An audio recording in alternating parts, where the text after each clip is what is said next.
دیکھو بے شک ہمارے پاس پرانا سٹاک پڑا تھا لیکن پھر ہم نے مہنگا سٹاک خریدنا بھی تو تھا نا، اس کے لیے بھی تو پیسے ہونے چاہیے نا، یہ ہونا چاہیے وہ ہونا چاہیے، مہنگا خریدنا تھا اس لیے ابھی سستا خرید کے مہنگا بیچ رہے ہیں۔ لیکن آج کیا ہوا ہے، $120 پر بیرل پر جو تیل گیا ہوا تھا نا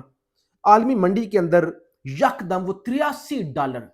یعنی آپ کہہ سکتے ہیں تقریباً کوئی $37-38 وہ نیچے گر گیا، $40 کے قریب آپ کہہ سکتے ہیں راؤنڈ فگرز میں، ایک $83 تک وہ آ گیا نیچے۔ آپ بتائیں، آپ نے تو مہنگا کیا تھا نا کہ تیل عالمی منڈی میں مہنگا ہوا ہے، اب ہو گیا عالمی منڈی میں سستا۔ پاکستان میں ابھی بھی باتیں چل رہی ہیں، نہیں جی ابھی $70-73 اور مہنگا ہو سکتا ہے، اور کہا جاتا ہے بھائی ہم نے $55 بڑھایا ہے، ہم 110 بھی کر سکتے تھے۔ اور جو لوگ یہ کہہ رہے تھے عالمی منڈی میں مہنگا ہو گیا تو ہم بھی مہنگا بیچیں گے، اب ذرا بتائیں، اب عالمی منڈی میں تو $83 پر آ گئے، اب کیا صورتحال ہے؟ اس وقت کہہ رہے تھے نا کہ 106 107 پہ چلا گیا تو اس حساب سے ہم نے قیمتیں بڑھائیں گے، اب کریں نا ذرا کم، $83 والے لے کے آئیں۔ یعنی دہاڑی باز کس طرح کے لوگ ہیں۔ بہرحال ایران جنگ کے حوالے سے diplomatic source in Tehran just told that today North Korean embassy in the Iranian capital was hit during US-Israeli strike and yesterday bomb struck close to the Chinese embassy۔ یعنی آج نارتھ کوریا کی embassy کو لگا ہے، یعنی وہ Kim Jong Un والی جو کہانی آپ کو سنائی تھی، اور ان کی کافی چیزیں بھی شیئر ہو رہی ہیں اب سوشل میڈیا پہ کہ آپ دیکھتے ہیں ان کا ریئیکشن کیا آتا ہے، کیونکہ وہ تو اس انتظار میں ہوتے ہیں بھائی آؤ ہمیں چھیڑو، وہ تو سر عام دنہاتا پھیرے ہوتا ہے، وہ کہتے ہیں بھائی آؤ ذرا چھیڑو مجھے، چھیڑو تو اب چھیڑ تو دیا گیا ہے، اب ان کا کیا ریئیکشن ہوگا؟ چائنا کی امبیسی کے قریب بھی حملہ ہوا، پاکستان نے بھی اپنی امبیسی غالباً آج خبر چل رہی تھی چینج کر دیا ہے، کوئی بلڈنگ چینج کر دی ہے یا انڈر گراؤنڈ چلے گئے ہیں، اور جو مدثر ٹیپو صاحب ہے ایران کے اندر سفیر، انہوں نے یہ بھی اعلان کیا کہ ایون وہ لوگ جو ایران کے اندر غیر قانونی طور پہ پاکستانی ہیں اور وہ واپس آنا چاہتے ہیں اور ان کے پاس ویزا نہیں ہے تو وہ بھی ہمارے ساتھ رابطہ کریں، یا اپنا اصل پاسپورٹ دیں یا شناختی کارڈ دیں، ایون اور کچھ بھی نہیں آپ کے پاس تو ڈیجیٹل کاپی تو ہوگی، تصویر تو ہوگی نا پاکستانی شناختی کارڈ کی، وہی فراہم کریں اور وہ امبیسی سے رابطہ کریں تو ان کی واپسی کے لیے انتظام کیا جا سکتا ہے۔ محسن رضائی صاحب، ان کا ایران سے بیان سامنے آیا، انہوں نے کہا اس جنگ کا خاتمہ جہاں بھی ہوگا وہ خطے اور عالمی نظام طاقت کے توازن کو اسلامی ایران کے حق میں بدل دے گا۔ جب بھی جنگ ختم ہوگی، انہوں نے کہا جیتیں گے ہم، اور پتہ چلے گا دنیا کو کہ لڑنا کسے کہتے ہیں، اور ایران جو ہے پہلے سے زیادہ مضبوط ہوگا۔ آئندہ امریکی انتخابات میں بھی اس کا فیصلہ کن کردار ہوگا، اور اس میں کوئی شک نہیں کہ ڈونلڈ ٹرمپ ایکسپوز ہوا ہے، اس نے اپنی پارٹی کا بھی، اسے پتا تھا میری آخری ٹرم ہے لیکن اس نے اپنی پارٹی کا بھی جو ہے وہ بیڑا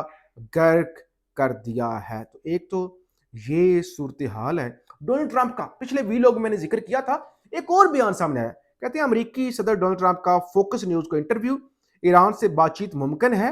ایران سے بات چیت شرائط پر منحصر ہوگی، تہران تو مذاکرات کے لیے بے تاب ہے۔ اچھا، ایران کے نئے سپریم لیڈر مجتبیٰ خامنائی پر اعتماد نہیں ہے، مجھے نہیں لگتا مجتبیٰ خامنائی سکون سے رہ سکتے ہیں۔ ڈونلڈ ٹرمپ یعنی ایران نہیں کہہ رہا، ایران کہہ رہا بھائی نہیں آؤ ذرا لڑو، ٹرمپ نے بار بار کہنا شروع کر دیا ہاں بات چیت ہو سکتی ہے، ہاں بات چیت ہو سکتی ہے، بات چیت کرنے کے لیے تیار ہیں۔ تو یہ صورتحال ہے، اب یعنی خود ہی تیار ہے۔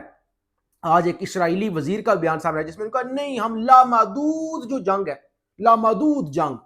وہ نہیں چھیڑنا چاہتے ایران کے ساتھ، محدود جنگ ہی رکھنا چاہتے ہیں۔ اس کی بڑی وجہ ایران کا بھی بیان ہے، ایران نے کہا اگر آپ نے انفراسٹرکچر تباہ کرنے کی جنگ لڑنی ہے نا، کہ آپ نے ہماری بلڈنگز کو، ہمارے پیٹرول کو، ہماری چیزوں کو نشانہ بنایا، ہمارے پانی کے ذخائر کو، پھر ذرا تیار ہو جائے، پھر ہم بھی نشانہ بنائیں گے، اور ابھی ایران نے بنایا بھی ہے۔ یعنی پاسداران انقلاب نے تل حبیب، بیت الشمس، مقبوضہ یروشلم اور امریکی اڈوں پر میزائلوں کو نشانہ بنایا، اور ابھی انہوں نے اعلان کر دیا کیونکہ آپ ہمارا انفراسٹرکچر تباہ کر رہے ہیں تو پھر آپ دیکھیں ہم کیسے آپ کا انفراسٹرکچر تباہ کرتے ہیں۔ پھر کچھ یہ بھی خبریں چلی جی ایران امریکہ نے اپنا کوئی جہاز گزارا ہے اسٹریٹ آف ہرمز سے